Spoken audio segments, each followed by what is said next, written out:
સુરતના સતાધાર ધામના મહંત વિજય બાપુ પર તેમના ભાઈ દ્વારા વ્યભિચાર અને મંદિરના વહીવટમાં કરોડો રૂપિયાના ગેરવ્યવહારો થયાના આરોપ બાદ વિવાદ થયો છે। ત્યારે 1 જાન્યુઆરીએ સતાધાર ધામમાં ધ્વજારોહણમાં લાખો લોકો જોડાવાની શક્યતા છે।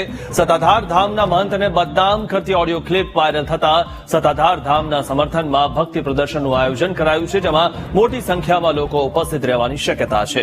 સતાધાર ધામ સામેના આક્ષેપ બાદ તેના સમર્થનમાં મોટું અભિયાન છેડાયું છે। પોષ એકાદશી બીજે સમગ્ર ગુજરાતમાંથી 18 જાતિના લોકો જોડાઈને એકતાનો સંદેશ આપવાના છે। આ સાથે સોશિયલ મીડિયામાં પણ સમગ્ર માહિતી આપી અભિયાનમાં જોડાવા કેમ્પેન ચલાવવામાં આવી રહ્યું છે। સમગ્ર ઘટનામાં સતાધાર ધામ સાથે જોડાયેલા અનુયાયીઓએ દોષિતો સામે કડક કાર્યવાહીની માંગ કરતી અરજી પોલીસ સ્ટેશનમાં આપી છે। સુપ્રસિદ્ધ જગવિખ્યાત સતાધાર ધામ ગુરુ શ્રી વિજય બાપુ અને જે અમુક અસામાજિક તત્વો દ્વારા જે ખોટા આક્ષેપો લગાવી રહ્યા છે એ તદ્દન નિરાધાર છે અને એની જ માટે ગુર્જર ક્ષત્રિય કડિયા સમાજ સાથે 18 આલમ, જ્યારે અમારું આસ્થાનું કેન્દ્ર 18 આલમ જોડાયેલ હોય તો ગુજરાત અને સમગ્ર હિન્દુસ્તાનમાંથી 1/1/2025ના ધ્વજારોહણનો કાર્યક્રમ યોજવામાં આવેલો છે।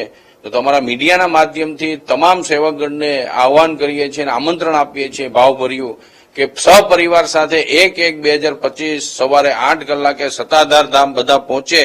એ તો પહેલા તો જે અમુક લોકો કે જે શક્તિ પ્રદર્શન, ત્યાં કોઈ શક્તિ પ્રદર્શન કરવાની કોઈ જરૂર છે નહીં। એ 18 આલમની આસ્થાનું કેન્દ્ર છે અને જે અમુક 2-4 મહિનાથી કે જે અમુક લોકોની પોતાની આંતરિક મંશાઓ કે આપણે કહી શકીએ કે પોતાની કામ સંતોષ, ત્યાં પોતાના જે અમુક પર્સનલ કામ સંતોષા નહીં એટલે ખોટા ષડયંત્રો રચી અને ખોટા એલિગેશન્સ કરી અને જે ષડયંત્ર કરવામાં આવી રહ્યું છે, તો એના વિરુદ્ધ સરકારશ્રીને અમે જે રિક્વેસ્ટ કરવા માંગીએ છીએ કે કડકમાં કડક કાર્યવાહી કરવામાં આવે। આ કાર્યક્રમ નથી, આ અભિયાન છે। સનાતન ધર્મને બચાવવાનું એક અભિયાન છે, સત્તાધારને બચાવવાનું અભિયાન છે। આ કાર્યક્રમ થકી સનાતન ધર્મનો એક સારો સંદેશ ભારતભરની અંદર જશે કે જ્યારે સનાતન ઉપર મોટી આફત આવી છે ત્યારે સનાતનીઓ બેઠા થયા છે। આ ધ્વજારોહણની શક્તિ પ્રદર્શન આપણે ન કહી શકીએ, આ ભક્તિનું પ્રદર્શન છે।